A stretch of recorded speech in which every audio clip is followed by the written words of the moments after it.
Excelentíssimo senhor presidente do Congresso Nacional, senador Rodrigo Pacheco, excelentíssimo senhor presidente da Câmara dos Deputados, deputado Arthur Lira, excelentíssimo senhor ministro-chefe da Casa Civil da Presidência da República, senhor Rui Costa, excelentíssimo ministro de Estado-chefe da Secretaria de Relações Institucionais, senhor Alexandre Padilha, excelentíssimo senhor Procurador-Geral da República, senhor Paulo Gonet, e excelentíssimo primeiro secretário da mesa, que aqui vos fala, Luciano Bivar.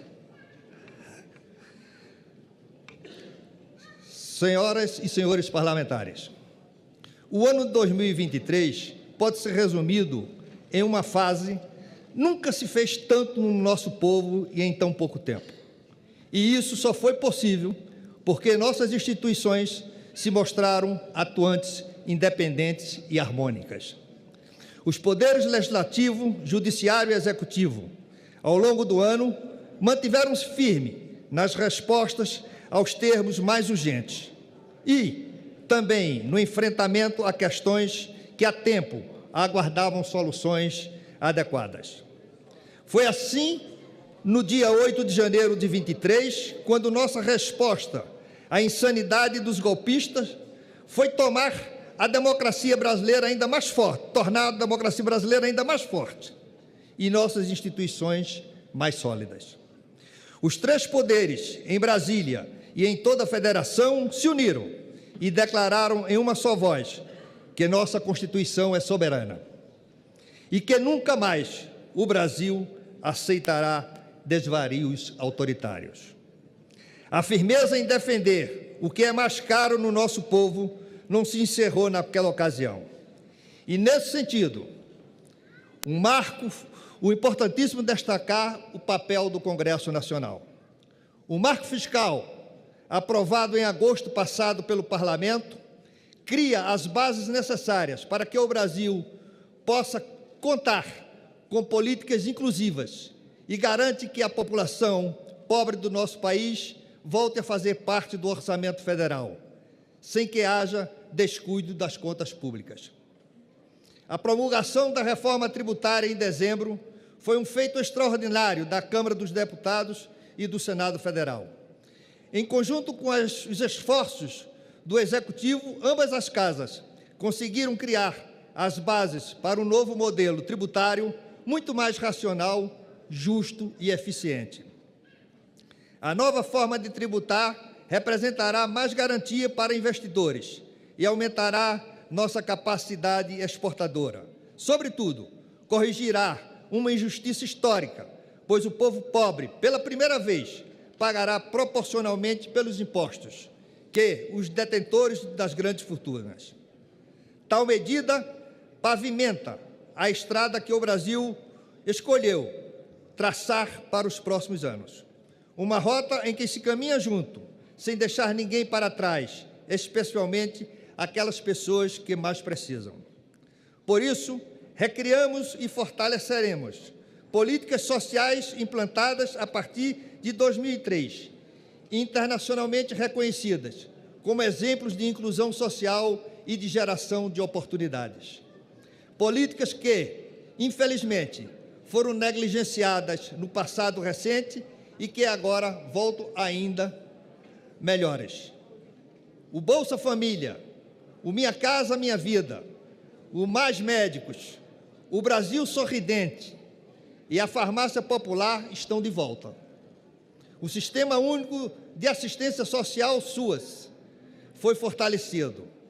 As pessoas com deficiência voltaram a contar com um viver sem limite. E os brasileiros que são vítimas da desumana violência de gênero têm de volta a Casa da Mulher brasileira. A igualdade racial e a proteção aos povos indígenas, assim como a todas as pessoas vítimas de preconceitos e opressão, voltaram à centralização das ações do governo federal. A cultura voltou a ter orçamento e importância. Valorizamos o esforço de nossos trabalhadores e de nossas trabalhadoras.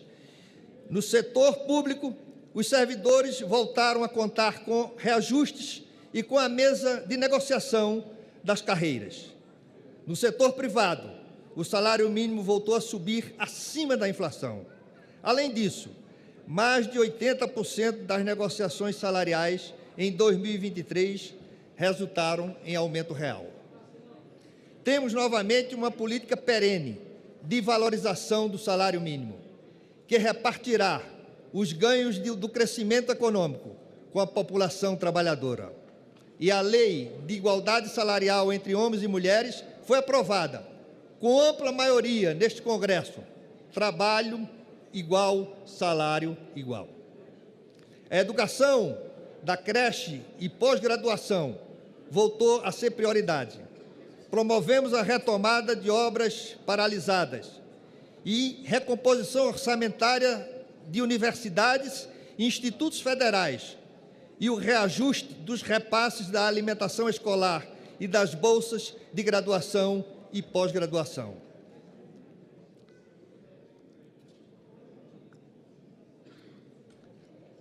Além disso, os recursos para pesquisa e inovação voltaram para dar maior competitividade aos vários setores da economia. Em conjunto com estados e municípios, estabelecemos compromissos e metas para a alfabetização de crianças prejudicadas durante a pandemia, bem como para a expansão do ensino em tempo integral. Mais recentemente, fomos além com a aprovação por este Parlamento de atualização da Lei de Cotas e do programa Pé de Meia, para incentivar os jovens mais vulneráveis a concluírem o ensino médio. Tudo isso está sendo feito dentro de um cenário econômico estável e promissor. A seriedade na condução da política econômica possibilitou que fechássemos 2023 com a inflação baixa e dentro da meta. Nosso produto interno bruto cresceu bem, acima do que muitos estimavam no início do ano. Voltamos a gerar empregos com carteiras assinadas. Encaminhamos para seguir crescendo de forma consistente nos próximos anos. O Brasil, de norte a sul, está voltando a ser o palco de grandes obras de infraestrutura. O novo PAC organiza investimentos públicos e privados da ordem de 1,7 trilhão. O programa inclui rodovias, ferrovias, plantas de geração e linhas de transmissão de energia, para que nossa economia tenha ainda mais fôlego para crescer. Mas inclui também aquilo que faz diferença imediata na vida de quem precisa. Uma nova unidade de saúde, a escola, a creche, a moradia decente, o bairro urbanizado, a água em quantidade adequada, mesmo durante a seca. As obras do novo PAC, durante sua execução, vão gerir pelo menos 4 milhões de novos empregos e seguirão induzindo o desenvolvimento depois de concluído, postrarão oportunidades e competitividade para as regiões que hoje ainda não conseguem explorar todo o seu potencial. Os empreendimentos de infraestrutura, assim como todos os grandes programas que temos executado, levam em conta o inevitável caminho da sustentabilidade. Assim como priorizamos a transição energética do novo PAC, trabalhamos com condicionantes ambientais no Plano Safra 2023-2024, que é o maior da história, e o Plano Safra da Agricultura Familiar, também com orçamento recorde.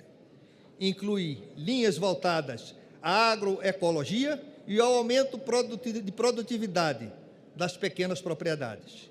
Do mesmo modo, a nova política industrial vai gerar mais e melhores empregos em setores que aproveitem a nossa capacidade exportadora de produtos de baixo carbono.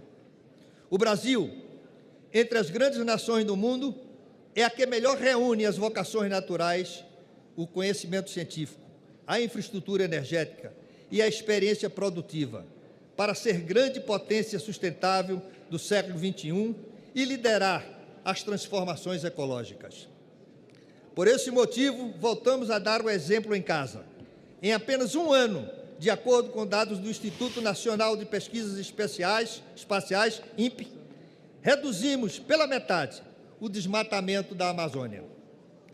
Retomamos nosso compromisso de zerar o desmatamento naquela região de 2030. E restabelecemos metas ambiciosas de redução de carbono após os recuos promovidos pelo governo anterior. Nosso compromisso com o futuro do planeta, a seriedade que tratamos nossa inserção no comércio global e nossa luta por um mundo mais justo, com mecanismos efetivamente democráticos de concertação entre as nações, fizeram com que o Brasil voltasse a ser ouvido nos fóruns internacionais. E seremos ouvidos cada vez mais neste ano de 2024. Estamos ocupando a presidência rotativa do G20. Em 2025, sediaremos em Belém a COP30, que será uma das mais importantes cúpulas de clima das últimas décadas. No mesmo ano, sediaremos em nosso país a cúpula do BRICS. Nossa política externa, ativa e altiva, voltou a nos dar soberania necessária para termos nosso lugar em um mundo que enfrenta tantos desafios e traz benefícios imediatos para a nossa economia e nossa população, com a abertura de novos mercados e estímulos cada vez maiores para as nossas exportações. Senhoras e senhores parlamentares, o diálogo é condição necessária para a democracia. Diálogo que supera filiações partidárias, que ultrapassa preferências políticas ou disputas eleitorais, que é, antes de tudo, uma obrigação republicana que todos nós, representantes eleitos pelo povo, temos que cumprir. E por isso que o governo federal reforçou, desde o primeiro dia do ano passado, a interlocução de alto nível com os mais diversos setores da sociedade. Recriamos conselhos que nunca deveríamos ter sido extintos. Voltamos a realizar as conferências nacionais. O plano plurianual voltou a ser participativo. Ele está presente ainda na justa resolução do sufocamento financeiro em que estamos, estados e municípios foram arrastados após a pandemia e o descaso do governo anterior. E também na pronta resposta a desastres e tragédias naturais, cada vez mais frequentes devido às mudanças climáticas. O diálogo aparece também na volta da concessão do crédito para o desenvolvimento.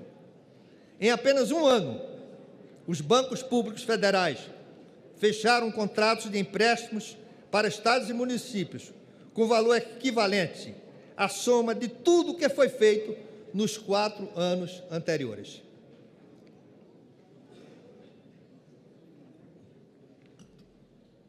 Assim como ocorreu com os entes federados, em poucos momentos de nossa história, o Congresso Nacional esteve tão ao lado das principais conquistas da sociedade.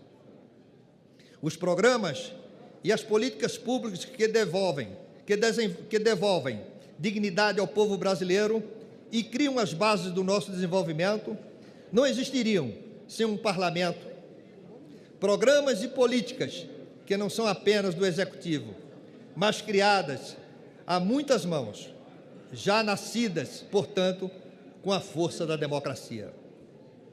É o caso do Desenrola, um dos nossos compromissos de campanha, que se tornou ainda mais efetivo e amplo, com a contribuição do Congresso e possibilidade a milhões de brasileiros renegociarem suas dívidas com até 98% de desconto. Ou de medidas de barateamento de créditos, como o novo marco de garantias, que impulsionam o nosso desenvolvimento ao criar um ambiente econômico com mais estabilidade, previsibilidade e credibilidade para o investidor. Todas essas vitórias conjuntas, algumas vindas de projetos apresentados pelo Executivo, outras oriundos do texto iniciado no Congresso Nacional, representam o nosso compromisso comum com o Brasil e o povo brasileiro. Compromisso que, tenho certeza, se manterá ao longo da trajetória que nós todos começamos a trilhar, pois temos todos nós muito a fazer. Juntos, seguiremos lutando diariamente pelos direitos mais básicos daqueles que ainda sofrem com a fome, com as desigualdades, o preconceito, a violência e o ódio. Juntos e com muito diálogo, seguiremos criando as condições para que o Brasil ocupe o papel que lhe cabe no mundo, um papel de vanguarda no combate às mudanças climáticas, de liderança de uma nova manufatura e de uma nova agroindústria competitiva, moderna e sustentável. Seguiremos construindo o país que terá o tamanho dos nossos sonhos, terá o tamanho dos nossos potenciais e da força de nosso povo trabalhador. Um país mais desenvolvido, mais justo e mais solidário, livre de todas as formas de desigualdades. Desejo a todos que representam o povo brasileiro neste Parlamento um excelente ano legislativo, cheio de trabalho e de muitas conquistas. Luiz Inácio Lula da Silva, Presidente da República Federativa do Brasil. Poder Monitor. Acesse agora e ganhe 30 dias grátis.